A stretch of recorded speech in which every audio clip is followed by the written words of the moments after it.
What's up, bud? Hey, man. Welcome to the Zoom. We got Yeah. some questions for you. We'll start with Travis Brown from the Bryan College Station Eagle. Hey, man.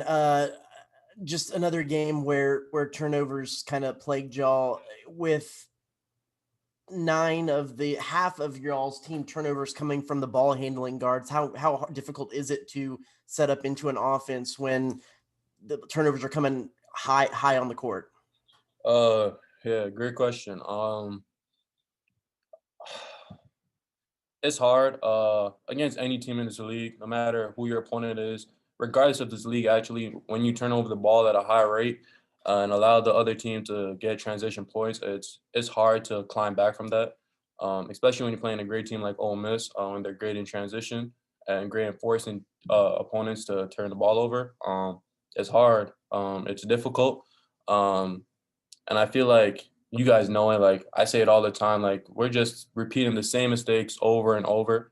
At some point we have to learn from our mistakes and get better, because at this rate we're not seeing progression in our team. Rather we're declining.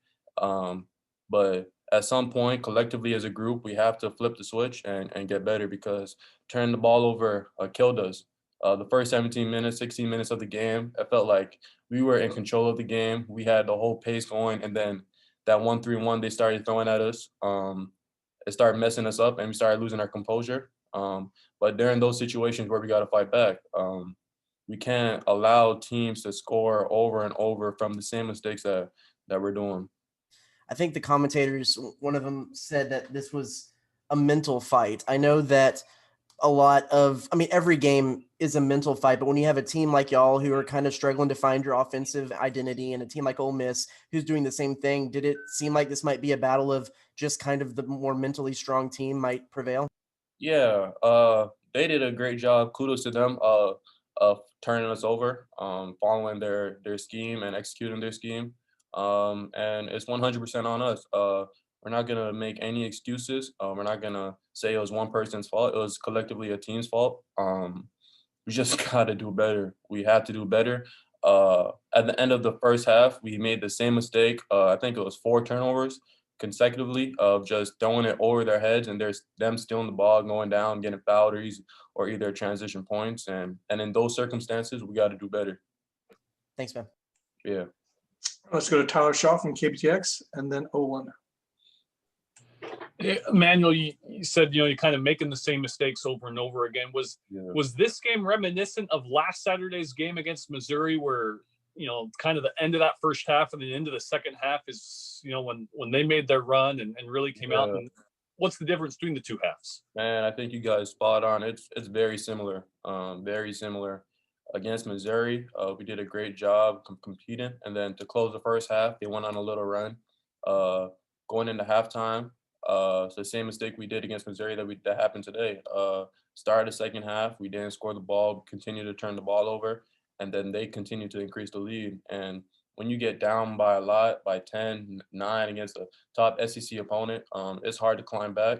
But like I said, you got it spot on. We're just making the same mental and physical mistakes that can't happen throughout the course of this season. And like I said, at some point we got to flip the switch. All right, next up is Olin Buchanan from Texas, and then we'll finish up with Jaxson.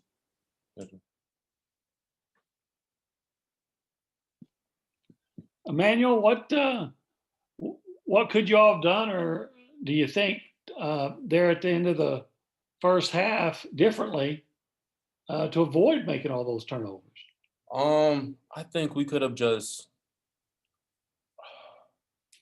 we knew that this team, they run multiple different types of defenses. So we knew coming in we were going to expect 1-3-1s, 2-3s, man to man. I think we have to be more aware and alert of when they do that, and what our offensive scheme against that, our counter to that, and how we execute that. I think the way we execute our offense is going to dictate the flow of the game. When we're playing tentative and passive, there's no positive from that. We gotta be aggressive. Our team, our bread and butter is getting to the foul line, being aggressive. Today we just weren't doing that. We were being very passive, and I think when we when we're being proactive instead of reactive, that's when we're at our best. Okay, thank you. Yes, sir. All right, let's go to Justin from KAGS, and then a follow-up from Travis. Hey, man, can you talk about the commentators mentioned this too, stopping the bleeding? It's like once it goes downhill, you guys just can't seem to kind of stop the other team's momentum. Can you speak on that? I know turnovers are a big part of it, but doesn't it seem like you just can't stop it once it starts going downhill? Good question. It just seems like we keep getting stabbed over and over and over. And at some point, we got to put the Band-Aid on. At some point, we got to stop the bleeding, like you're saying. At some point, we collectively as a group have to get together and say, what, enough is enough, and we gotta fight back. It's like a boxing match. We're getting stuck in a corner, and we have to find some way to get out of that corner. And I think collectively as a group, we're not there yet. But I feel like this team, I have so much hope in this team, and I think as the season progresses, we're gonna be way better at getting out of that corner, at stopping that bleeding, at putting that Band-Aid on. All right, and we'll finish up with Travis Brown. Yeah, I know we've had a lot of these conversations after some of these losses, and it's kind of been like, well, we need to go in and work on this. Last year, y'all were a team that kind of started off slow, but you surprised everyone as the season went on. Do you think this team has the chemistry to be that surprising team again, to be able to correct those mistakes, or do you feel like it's going to be a season-long thing? Yeah, 100%. I think everyone's heart is so pure and everyone is so locked in, and I think we all care for one another that we're gonna surpass this. I just think it has to happen now. Like, we can't keep saying, I can't go into the next interview saying, yeah, we gotta do this next game. Like, it has to happen now.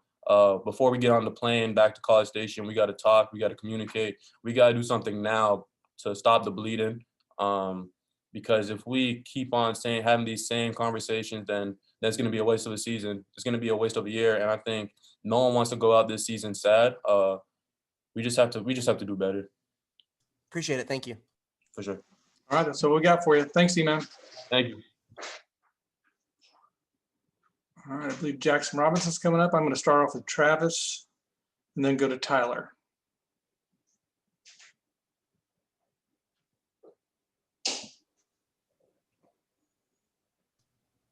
Hey, Jaxson, how are you? Good. How are you? Doing well. Hey, I know you spent a lot of the time when things were kind of going a little bit sour there in the first half. You were on the bench. What were you seeing from there that changed in the game, and how do you feel like moving forward the team could kind of best stop that bleeding or stop that change that's kind of been pervasive in the last couple of weeks? I think that everybody just needs to stay together because, I mean, everybody's going to have those times where there's bleeding and we're getting stabbed, like Eman said. But you just got to make sure that you don't give up and you got to keep going. I mean, if you just keep getting stabbed, then obviously you're going to bleed out, like you said, and it's not ever going to turn into anything good. So we just have to make sure that we put a Band-Aid over it, like Eman said, and just keep going. What were they doing that was kind of preventing y'all, or what were y'all doing that was preventing y'all from getting to the free throw line? Was it simply just turning the ball over too much so you couldn't get those kind of shots where you might get fouled? I think it's more of our fault than it was theirs. I think they forced a lot of turnovers, but they were really timid turnovers that we had. We should have been more aggressive, and that's kind of what led to us not getting to the foul line like we wanted to. I think that their defense was, I mean, it was a good defense, but I feel like we killed ourselves, really. Thanks. All right, let's go to Tyler Shaw. And if you have questions for Jaxson, shoot me a message, please. Jaxson, from your perspective, what's kind of the difference between the two halves? I mean, this is kind of, the same story last week with Missouri, where the end of the first half and then to start the second half is when they go on their run. So is there a difference between those two halves? I don't think so. I think they're kind of the same story. We had a good 17 minutes in the first half, and those next 3 minutes kind of went downhill. And I mean, we could expect that, but it's the fight that we have to have after that all happens. That's the important thing. So coming out of halftime, we have to make sure that we're fighting and not giving up and hanging our heads over the last half. And that's kind of what happened. we just had to come out and be ready to play, and we weren't.